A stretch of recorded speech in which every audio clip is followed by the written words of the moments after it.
Hello student, कैसे हैं आप सब। Welcome back to in my YouTube channel chemistry with Richa.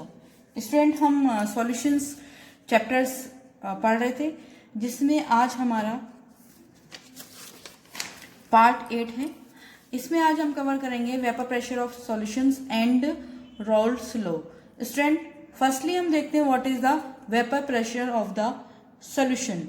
A dynamic liquid vapor equilibrium is established when a liquid is taken a closed container and air from the container is evacuated. At the equilibrium, the rate of evaporations become equal to the rate of evaporations is become to the rate of the condensations. Okay. Then at that stage, the vapor of liquid exert a definite pressures on the liquid to provide the temperature kept constant. That is constant. This pressure is called saturated vapor pressure or equilibrium vapor pressure. I define you second time. When a liquid evaporates in a closed container. Look at this. It is the closed container. और यहाँ पे हम एक टू vacuum pump. It's a vacuum pump.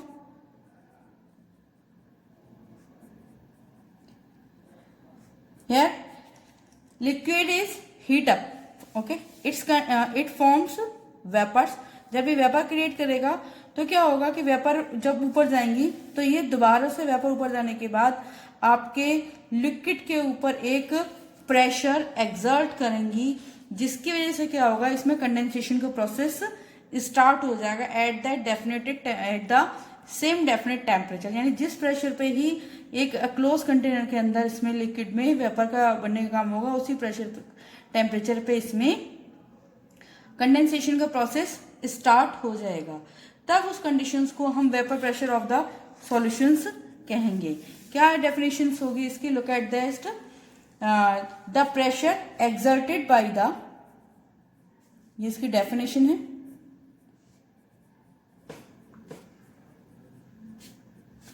The pressure exerted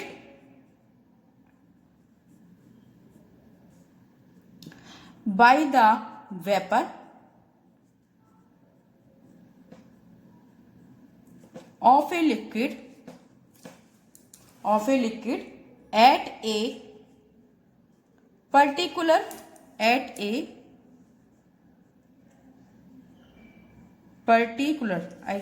yes, दिख रहे हैं, at a particular temperature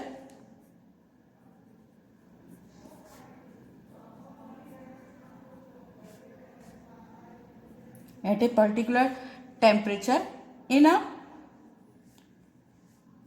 state of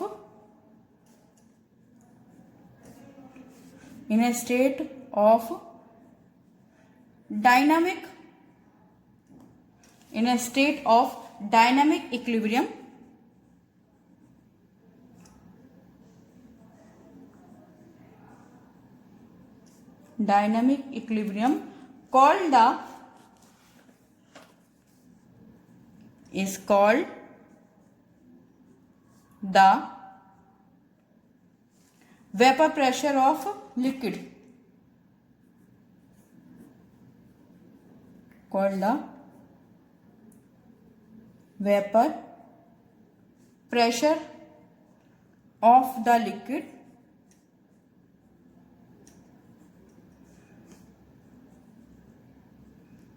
at temperature.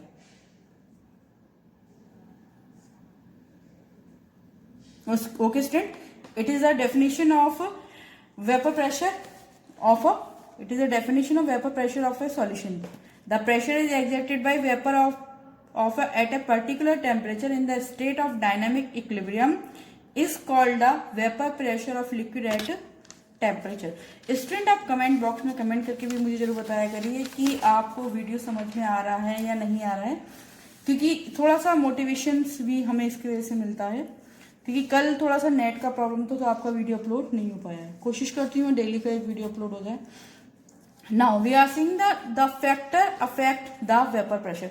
कौन कौन से आपके फैक्टर्स हो सकते हैं जो वेपर प्रेशर्स को पे अफेक्ट डालते हैं? There are mainly two factor. First is the nature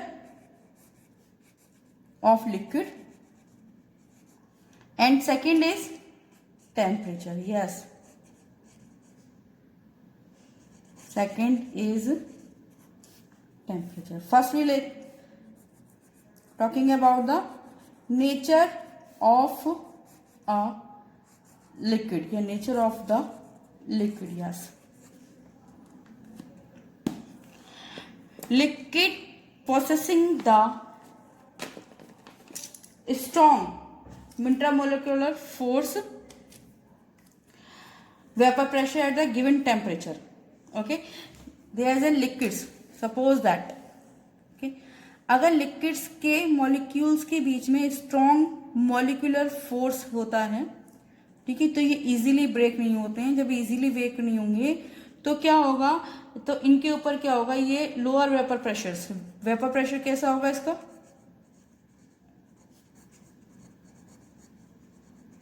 low.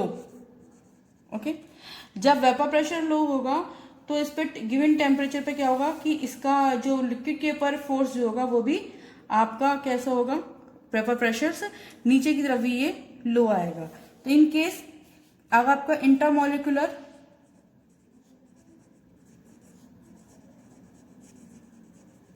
Force कैसा है आपका, स्ट्रॉन्ग है, then vapour pressure is vapor pressure low. Okay, and in case if the intramolecular force of liquid is weak, अगर liquids के बीच में intermolecular force क्या आता है, वीक होता है, it can be easily evaporate, easily evaporate हो जाते हैं. ठीक है, और वेपर प्रेशर कैसा होगा उस समय, वेपर प्रेशर आपका तेजी से होगा, यानी वेपर प्रेशर हाई हो जाता है. यानी अगर सेकेंडली आपका इंट्रामोलिकुलर फोर्स कैसा है, if the intramolecular force is low then vapour pressure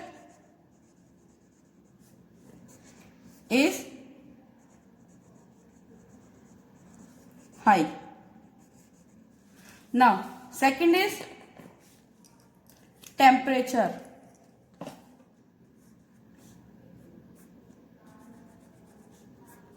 What is the effect of temperature on a vapor pressure? Yes, student. If the temperature increase, the vapor pressure also increase. यानी अगर आपका temperature increase होगा तो evaporation के या evaporate का क्या हो जाता है, जो प्रोसेस होता है एवोपरेट होने का लिक्विड का, वो हाई हो जाता है, जिसकी वजह से क्या होता है, vapour pressure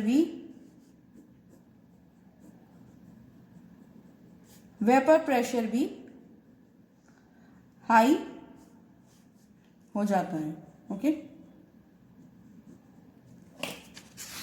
now next topic is effect of adding non-volatile solute to a solvent. What happens, अगर किसी हम नॉन वोलेटाइल सॉल्यूट को सॉल्वेंट में अगर मिक्स करते हैं तो क्या होता है.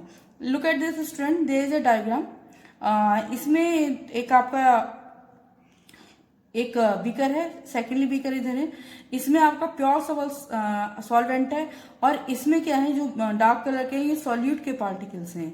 तो जब हम किसी भी प्योर सॉल्वेंट में सॉल्यूट के पार्टिकल्स मिलाते हैं तो उसका वेपर प्रेशर का रेट जो होता है कम होता है, यानी उसमें एवोपोरेशन का रेट थोड़ा सा कम हो जाता है. और जब हम उसके अंदर समझिए आप, और जब ये आपका प्योर कंडीशन में होता है तो आपका जो एवोपोरेशन का जो रेट होता है कैसे होता है, हाई रहता है. यानी प्योर सब्सटेंस में वेपर प्रेशर कैसा होगा, हाई होगा, यानी एवोपोरेशन का रेट हाई होगा. और आपका मिक्स्ड सॉल्यूट मिक्स करने पर, सॉल्यूट मिक्स विद सॉल्वेंट, तो उसमें कैसा होगा, प्योर सॉल्वेंट के कंपैरिजन में कैसा हो जाता है, ये लो हो जाता है। When a non volatile solute is added to, when non volatile solute is added to volatile liquid, the vapour pressure of liquid gets lowered and the vapor pressure of solution contain non-volatile solute is always lower than the pure solute। यानी आपका pure solutes का pure solvent का vapour pressure high होगा, high vapour pressure,